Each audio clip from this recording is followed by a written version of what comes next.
안녕하세요. 한상재와 함께하는 인리뉴스가 방송됩니다.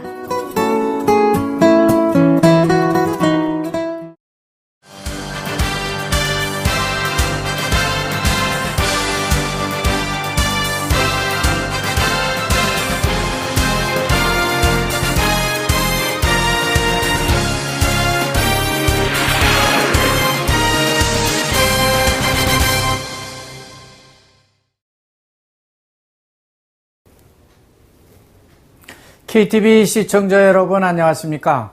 인리뉴스 한상재입니다. 중국 한 초등학생의 잘 쓴 글 하나가 하룻밤새 1억 7천만 원을 벌었다는 소식이 중국 언론을 통해서 전해지고 있습니다. 중국의 묵구이 우무양이 쓴 눈물이라는 제목의 글이 바로 그것인데요.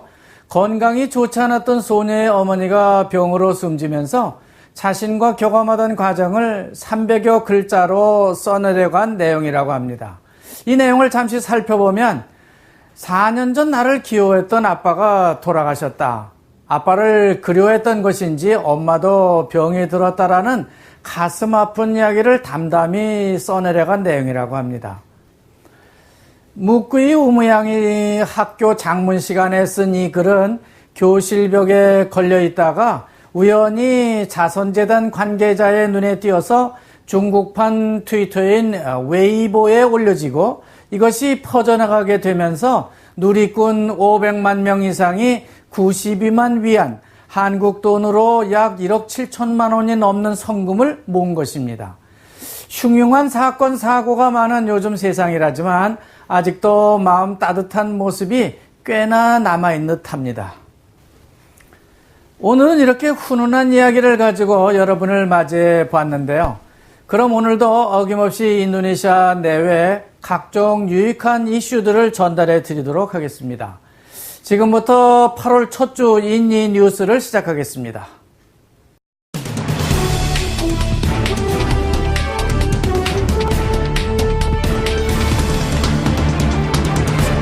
한 주간 있었던 여러 사건과 소식들 중에 주목해야 할 뉴스를 시청자 여러분께 전달해 드리는 위클리 스포트라이트 시간입니다.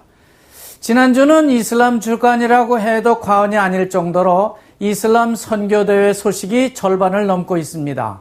그것은 인도네시아 이슬람 종교 조직의 양대 산맥이라고 할 수 있는 무하마디아와 나흐드라툴 울라마 전국 종교 지도자 47차 및 33차 연차대회가 남부 스마트라 마카사르와 동부자와 조은방에서 열렸기 때문입니다.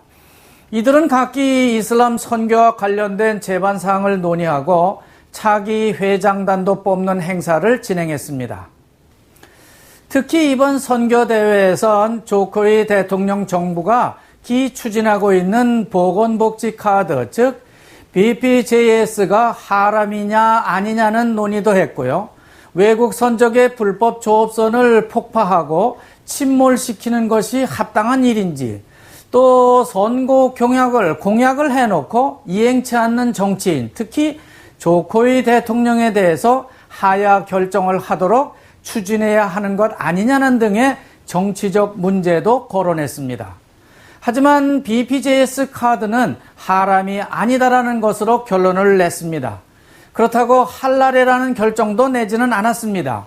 그냥 아무 말이 없으면은 하람은 아닌 것이 되는 겁니다. 또 대통령 하야 운운하던 것도 없던 것으로 잘 정리되는 것 같습니다. 하여간 조코이 대통령이 양대 선교대회에 참석하면서 양대 이슬람 선교단체의 지도자들을 만나는 것으로 모든 것이 봉합되는 모습을 보이고 있습니다. 무하마드는 일찍이 1912년 주로 교사라든지 지식인들이 모여서 이슬람 선교를 하기로 결성하고 각지에 산트리라고 하는 기숙사 이슬람 학교를 설립한 것으로 알려져 있습니다. 반면에 에누는 좀 뒤늦게 1926년 주로 지방 상인들이 돈을 많이 써서 선교를 시작한 이슬람 단체로 알려져 있습니다. 하여간 이 두 단체는 작은 종교적 이견에도 항상 충돌하고 쉽게 합의하는 그런 특이한 이슬람 선교 단체지만은 최근에는 정치적 문제까지 언급할 정도로 그 파워가 상당히 커지고 있습니다. 지금 인도네시아는 가뭄이 무척 길어지고 있습니다. 물론 건기인데다가 엘니뇨 현상의 하나라고는 하지만은 식수마저 떨어질 정도로 이렇게 가뭄이 오래 지속되는 경우는 매우 드문 일이 아닐 수 없습니다. 쌀 자급을 장담했던 조코위 대통령은 단계별 엘니뇨 피해 대책을 강구하고 있습니다. 향후 정부가 큰 댐을 막아줄 것이라든지 양수기를 공급해 주겠다든지 하는 그런 대책을 내놓기는 하고 있지만은 그건 향후 대책이고요. 당장 물이 없는 게 큰 문제로 대두되고 있습니다. 이렇게 가뭄이 길어지게 되면 농축산물 가격이 뛰게 마련입니다. 특히 인도네시아 사람들이 많이 소비하고 있는 짜바의 라윗 가격이 많이 오르고 닭고기, 소고기 값도 많이 오르게 됩니다. 그렇지만 가뭄이 길어지면은 사탕수수 같은 농작물은 당분이 많아지기 때문에 유리하기도 합니다. 또 소금을 생산하는 농민들도 생산성이 좋아져서 좋아하게 됩니다. 한편 가뭄이 길어지게 되면요, 정향이라고 하는 것, 즉 정깨 기름을 생산하는 농민들도 생산량이 늘어나기 때문에 좋아합니다. 그뿐만이 아닙니다. 커피를 생산하는 농민들도 커피가 잘 익고 건조하기에 좋기 때문에 아주 좋아합니다. 커피는 대개 4월부터 11월까지 수확을 하기 때문에 이때 비가 많이 오게 되면 농민들은 아주 불리하게 생각됩니다. 하지만 전반적으로 볼 때 농민들은 큰일이 아닐 수 없습니다. 따라서 벌써부터 농민들은 다른 일거리를 찾아 나서고 있다는 소식이 전해지고 있습니다. 무역부 장관은 10개 수출 품목에 대해서 수출 장려금 지급 제도를 건의하고 있습니다.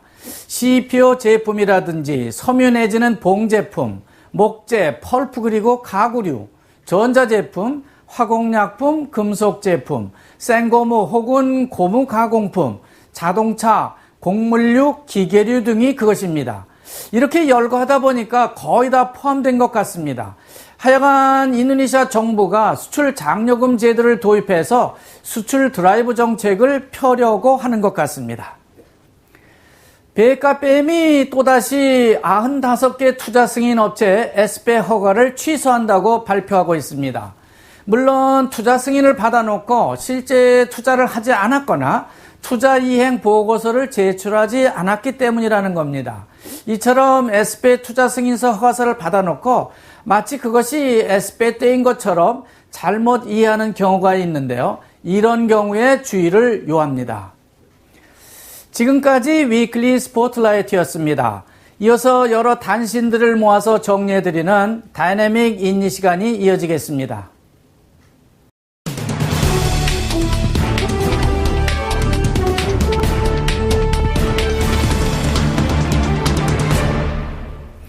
첫 소식입니다. 앞으로 항공 티켓은 스마트폰으로 사는 시대가 열릴 것입니다. 여행사를 가지 않고 그냥 여행사 혹은 항공 사이트에서 원하는 티켓을 사게 된다는 겁니다. 이미 시행하고는 있는 방법이지만 이런 방법을 이용하는 소비자가 인도네시아에도 절반을 넘고 있다는 소식입니다. 이미 인도네시아 공항 어디를 가든지 공항에서 티켓을 살 수 없도록 되어 있습니다. 따라서 원하든 원치 않든 스마트폰을 이용한 이 티켓을 사는 방법을 모두 익혀둬야 할 것 같습니다. 지난주 농업부 장관이 옥수수 수입 금지를 선언했다고 전해드린 바 있는데요. 다시 수입을 재개하겠다고 말하고 있습니다. 옥수수는 주로 사료로 쓰는 곡물이기 때문에 장기적인 안목으로 보고 수입 금지 조치를 내렸어야 했는데 그만 농업부 장관이 실수를 한 것 같습니다. 지난달 JORR 고속도로를 달리던 차에 가스종을 쏴서 운전자를 사망케 한 사건이 화제가 되고 있습니다. 그 안에 아이들도 타고 있었다고 하는데요. 다행히 아이들은 안전한가 봅니다. 하여간 가스총의 위력이 대단했습니다. 그것은 차량 유리를 파손하고 사람까지 죽게 했기 때문입니다. 문제는 왜 총을 쐈냐 하는 겁니다. 가스총을 쏜 이유는 매우 간단했습니다. 1차선을 달리던 자기 차를 2차선으로 추월했기 때문이라고 범인은 말하고 있습니다. 일종의 보복 행위인 셈이죠. 인도네시아도 드론 사고 문제가 제기되고 있습니다. 전에 한번 한림공항 인근 골프장에서 드론을 날려보라고 시도해 본 적이 있는데 그것은 비행금지 구역이라는 사인이 나타나는 것을 본 적이 있습니다. 그렇지만 지난 5월 수두리만 대로 상공을 날던 드론이 낙하하는 바람에 작은 사고가 발생한 바 있습니다. 그러므로 이제 인도네시아도 곧 드론 비행이라든지 그 사고에 대한 규정이 곧 제정될 것으로 전망됩니다.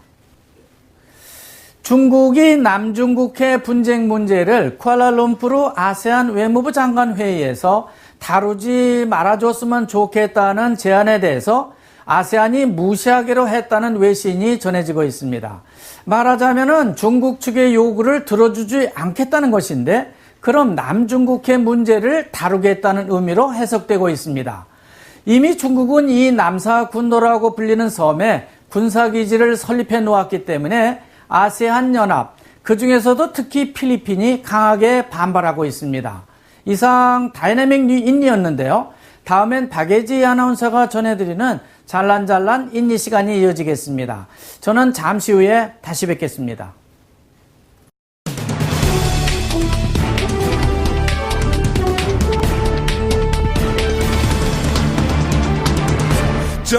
안녕하세요. 잘란잘란 인니의 박예지입니다. 여러분, 어디서 맛있는 냄새 나지 않으세요?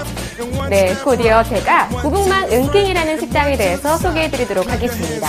이 20가지가 넘는 다양한 메뉴를 가지고 있는 식당이라고 하는데요. 지금 바로 저와 함께 가보실까요? 잘란잘란!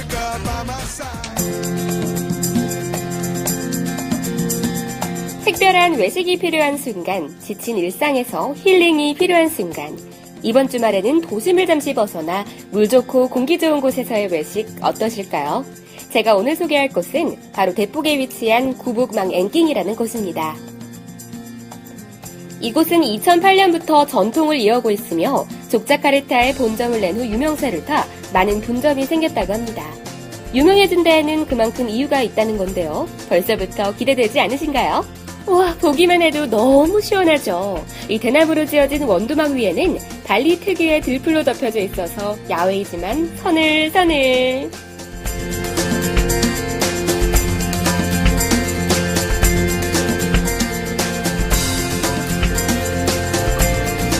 Konsep ini adalah konsep berbentuk natural di atas air yang mana tamu diharapkan tidak makan saja tapi mencari suasana yang indah. 음식 종류는 무려 100여 개. 이것도 먹고 싶고 저것도 먹고 싶고. 우와, 신난다. 이 넓디 넓은 연못 안에는 잉어, 구라메, 붕어 등 물고기들이 헤엄치고 있습니다. 특이하게도 이곳의 음식들은 바로 이 연못에서 직접 낚시해 재료를 얻는다고 하는데요. 정말 신선하겠죠. 이렇게 물고기들이 떼지어 헤엄치는 모습을 보고 있노라면 이곳이 도심에 있다는 사실도 잊을 만큼 정말 힐링이 됩니다. 분위기도 좋고 맛도 좋은 이곳에서 사랑하는 가족들 그리고 친구들과 함께 하면 맛이 배가 될 것 같은데요. Kalau buat keluarga makanannya nih aku baru nyoba sambal terasi sama ikan gurame madu. Rasanya menurut aku ya enak. 우당바까르 마두 인기 메뉴인 꿀새우구이인데요. 이 속이 꽉 찬 오동통한 새우에 꿀과 특제 소스를 발라 구워낸 요리입니다. 생선 요리로는 구라메 쪼백, 여러분의 입맛을 확 사로잡을 겁니다. 이 구라메 생선을 튀겨내 빻은 고추와 마늘 그리고 간장을 섞어서 넣은 특유 소스가 버무려져 있습니다. 바쁜 일상에 지치신 분들께 이 공기 좋고 물 좋은 곳에서 즐기는 인도네시아 전통 순다 음식들을 적극 추천합니다. 구북망 앵킹 영업시간은 아침 9시에서 저녁 9시. 꼭 한번 방문해보세요. Kami sangat mengharap untuk mencicipin bagaimana rasa dari makanan gubuk makan mangking yang diciptakan ala Sunda dan tradisional asli Indonesia.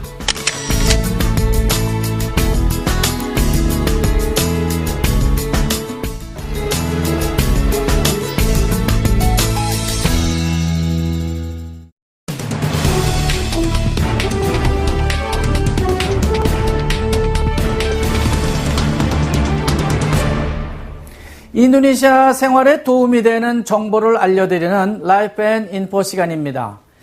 LPG 가스도 물과 혼합해서 판매할 수 있다는 점 유의하시기 바랍니다. 술만 혼합해서 폭탄주를 마시는 게 아닌 것 같습니다. 한때 정부 보조금을 받는 3kg들이 가스멜론을 12kg들이 가스통으로 옮겨 담아 팔기도 했는데요.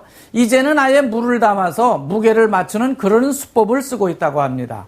이런 공장이 버카시에 있는 모양인데 버젓이 자카르타 시내에서도 유통되고 있다고 합니다. 스카르노 교육재단이 북한 김정은에게 상을 주기로 했다는 소식이 전해지고 있습니다. 자기 할아버지 김일성의 반제국주의 생각을 손자인 김정은이 잘 이어받아서 실천하고 있기 때문이라고 말하고 있습니다. 참 시대착오적인 생각을 하고 있는 것 같습니다. 하여간 이 소식은 리정렬 주 인도네시아 북한 대사가 이렇게 전해주고 있습니다. 그분나야 보그르 식물원에 라플레시아라고 하는 커다란 꽃이 폈습니다. 정확한 학명은 라플레시아 바트마라고 하는데요. 라플레시아 세아에의 한 변종입니다. 몇 해 전에 빵한다란 해변가를 끼고 있는 산비탈에서 가져다 심은 것인데 1m 반경의 큰 꽃이 심심찮게 피고 있어서 화제를 모으고 있습니다. 하지만 서부 스마트라 벙꿀루의 라플레시아 아노말리보다는 작은 꽃이라고 할 수 있습니다. 중부자와 반자르네가라 군의 우뚝산 디엥고온 짠디 아르주나 탑지에서 제6회 디엥고온 문화축제가 열리고 있다는 소식입니다.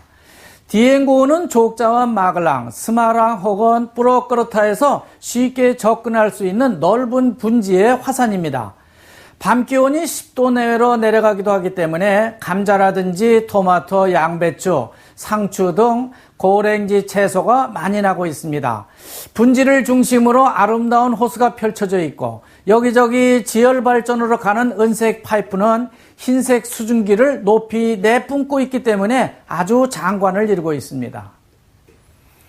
한국은 현재 폭염이 절정에 달하고 있다고 합니다. 심지어 서울에는 올해 첫 폭염 경보가 발효됐다고 합니다. 오늘 서울 기온은 33.4도인데요. 앞으로 35도까지 오를 것이라고 말하고 있습니다. 연일 이어지는 폭염에 온열 질환자가 늘고 있다고 합니다. 때문에 오늘은 한국에 계신 가족과 지인들에게 안부 전화 한 통 넣어보시는 게 어떠신지요? 그럼 이상으로 인도네시아 뉴스를 모두 마치겠습니다. 지금까지 시청해주신 시청자 여러분 고맙습니다. 안녕히 계십시오.